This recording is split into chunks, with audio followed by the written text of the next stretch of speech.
To my channel. It's all about me and Dhruvi. तुमचं पुन्हा एकदा स्वागत आहे. तर आज आपण बघणार आहोत एका महत्त्वाच्या पण अगदी सोप्या साध्या टॉपिकबद्दल चर्चा करणार आहोत. ते म्हणजे बाळाला ढेकर. ढेकर म्हणजे बर्पिंग का द्यावी आणि कशी द्यावी, आणि बर्पिंगचे म्हणजे ढेकर देण्याचे महत्त्व काय आहे या टॉपिकबद्दल आज आपण चर्चा करणार आहोत. तर चला मग व्हिडिओला सुरुवात करूया. त्याआधी तुम्ही जर या चॅनलवरती नवीन असाल तर तुम्हाला या चॅनलवरती पाहायला मिळतील lots of thing like yoga, prenatal, postnatal, child care, mother care, like everything. तर या सगळ्या गोष्टी पाहण्यासाठी नक्की माझ्या चॅनलला लाईक करा, शेअर करा आणि सबस्क्राईब करा. आणि please hit that bell icon button, जेणेकरून तुम्हाला पुढच्या सर्व व्हिडिओच्या नोटिफिकेशन प्रत्येक वेळी मिळत राहतील. चला तर मग व्हिडिओला सुरुवात करूया.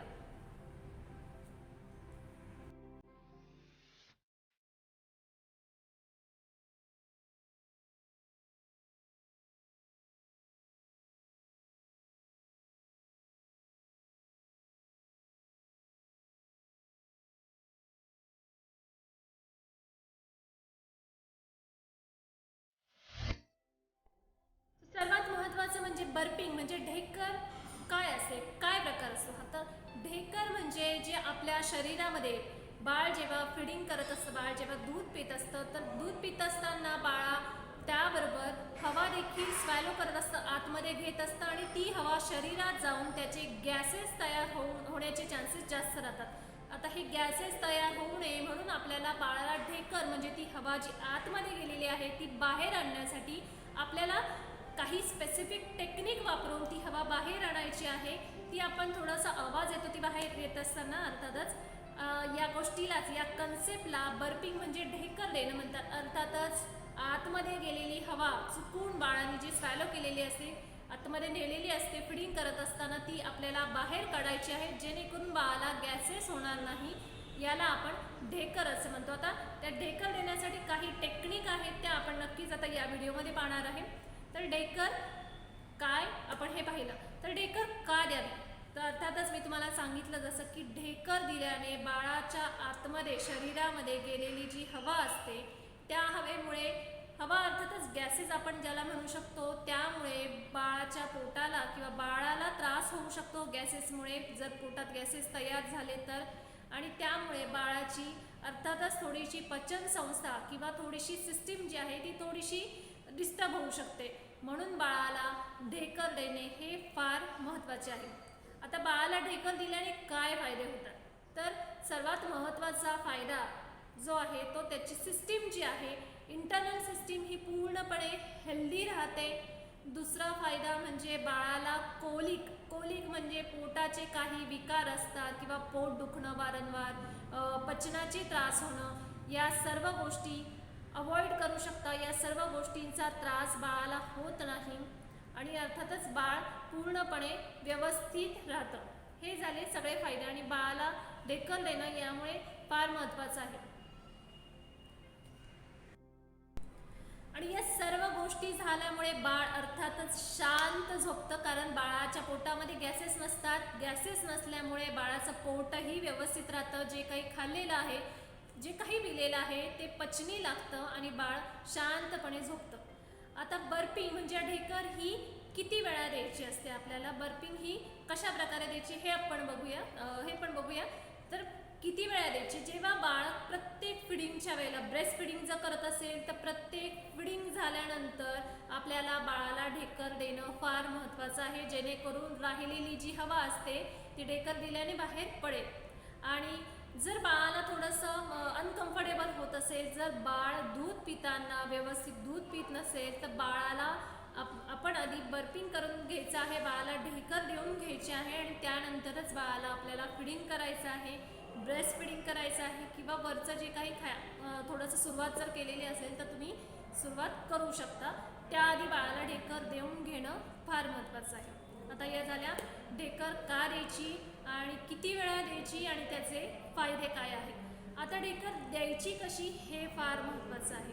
तर सर्वात छोटीशी आणि सोपी टेक्निक, जेव्हा तुम्ही बाळाला आडवं घेऊनच अर्थातच ब्रेस्ट फिडिंग करत असता, दोन्ही साईडनी जेव्हा ब्रेस्ट फिडिंग होतं, किंवा समजा तुम्ही वन साईडनी ब्रेस्ट फिडिंग झालं झालं तुमचं आणि जर तुम्हाला वाटलं की बाळ थोडंसं अनकम्फर्टेबल आहे, थोडंसं किरकिर करत आहे, दूध प्यायला त्रास होत आहे, तर बाळाला तुमच्या खांद्यावरती घ्यायचं आहे आणि बाळाची पाठ जी आहे तुम्हाला थोडीशी आपल्याला थोपटत राहायची नाही, की थोडंसं आपल्याला बाळाच्या पाठीवरतून हात फिरवायचा आहे, जेणेकरून हवा जी आहे ती बाळाच्या तोंडावाटे बाहेर पडेल, ज्याला आपण ढेकर म्हणतो. ही झाली पहिली टेक्निक.